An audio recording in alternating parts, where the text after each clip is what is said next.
હવે વાત કરીએ રાજકોટ શહેરની તો રાજકોટમાં પેટ્રોલની અછતની અફવાએ દોડધામ મચાવી દીધી ભારે। ત્યારે સતત બીજા દિવસે પેટ્રોલ પંપ પર લોકોની લાંબી કતાર જોવા મળી।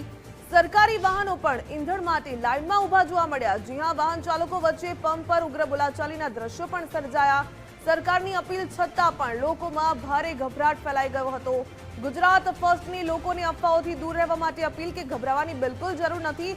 પેટ્રોલનો પૂરતો જથ્થો ઉપલબ્ધ છે। તંત્ર દ્વારા પૂરતો સ્ટોક હોવાની ખાતરી આપવામાં આવી છે। રાજકોટથી સંવાદદાતા રહીમ લાખાણી જોડાઈ ગયા છે। રહીમ, પેટ્રોલ ડીઝલની અછતની અફવાએ ભારે દોડધામ મચાવી દીધી। રાજકોટમાં કેવા દ્રશ્યો જોવા મળી રહ્યા છે હાલ?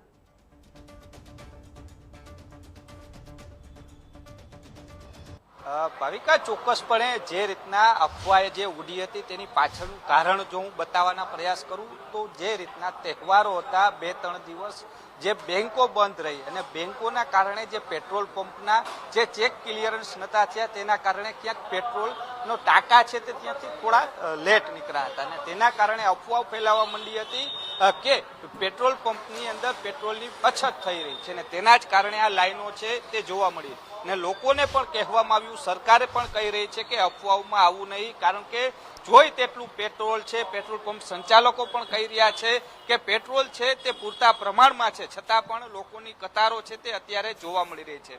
પેટ્રોલ પંપ સંચાલક છે, આપણે સીધા તેની સાથે વાત કરશું, તેઓનું શું કહેવું છે, કારણ કે જે રીતના ગત રોજથી અહીં લાઈનો જોવા મળતી હોય છે। મોટાભાઈ, તમારું શું કહેવું છે? ગઈકાલથી આજ લાઈનો, ખરા અર્થમાં પેટ્રોલની સ્થિતિ શું છે? પેટ્રોલની સ્થિતિમાં અમુક જગ્યાએ શું કહેવાય ડ્રાય હિસાબે ખોટી અફવા નીકળી છે। કોઈ જાતની શું કહેવાય પેટ્રોલની શોર્ટેજ જરા પણ નથી। પૂરતા પ્રમાણમાં કંપનીમાંથી અમને પેટ્રોલ મળે છે અને મળવાનું છે। કંપનીવાળાએ કીધેલ છે, ગઈકાલથી આજ સુધીમાં મારી 3 ગાડી ઓલરેડી અત્યારે રસ્તામાં છે, કાલે પણ નીકળી હતી, આજે પણ નીકળી જ છે।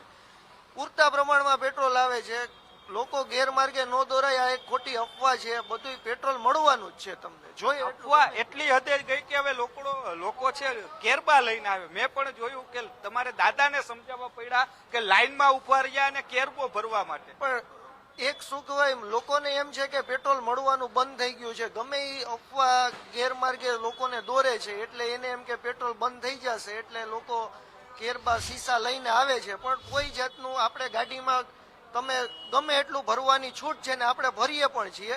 કેરબામાં અત્યારે પેટ્રોલ દેવાની મનાઈ છે, એટલે ખોટી શું કહેવાય અફવા ઊભી ન થાય અને ખોટો સંગ્રહખોર થાય ને એટલા માટે। જે રીતના પેટ્રોલ જોતું હોય એટલું આપે છે, એવું નથી કે 100 કે 200 રૂપિયાનું જ પૂરે છે। લાઈનો છે છતાં પણ જેટલું જોઈએ એટલું પેટ્રોલ આપી રહ્યું છે। પેટ્રોલ પંપ સંચાલકે કહ્યું કે જોઈ એટલું પેટ્રોલની ગાડીઓ તેમની આવી રહી છે। છેલ્લા 2 દિવસની અંદર 3 ગાડી છે તેમની પેટ્રોલની અહીં આવી પહોંચી છે। દાદા, કેટલી વારથી લાઈનમાં ઉભા હતા? લગભગ 20 મિનિટથી।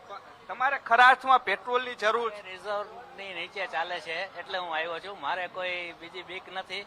કદાચ મને બંધ થઈ જાય તો હું ઘરે બેસી જાઉં, પણ નોર્મલી અમારા જેવાને હવે કઈ બહુ ચાલીને 5-5 કિલોમીટર જઈ ન શકાય, કામકાજ માટે જવું પડે, એટલે આપણે રિઝોર્ટની નીચે ચાલે છે એટલે પુરાવી તો લેવું જ પડે। તો જે રીતના અફવા ફેલાણી છે તેના કારણે લોકો છે તે પેટ્રોલ પંપની અંદર લાઈનો લગાવી રહ્યા છે। ખરા અર્થમાં પેટ્રોલ પંપ સંચાલકે પણ કહ્યું કે ખોટા પેનિક થઈ રહ્યા છે ને તેના કારણે અફરાતફરી માહોલ થઈ સર્જાણું છે। જોઈએ એટલું પેટ્રોલ કંપનીમાંથી પણ આપે છે અને જોઈએ એટલું પેટ્રોલ પંપમાંથી પણ લોકોને આપવામાં આવી રહ્યું છે। જી ભાવિકા। જી રહીમ, ધન્યવાદ તમામ જાણકારી સાથે જોડાવા બદલ।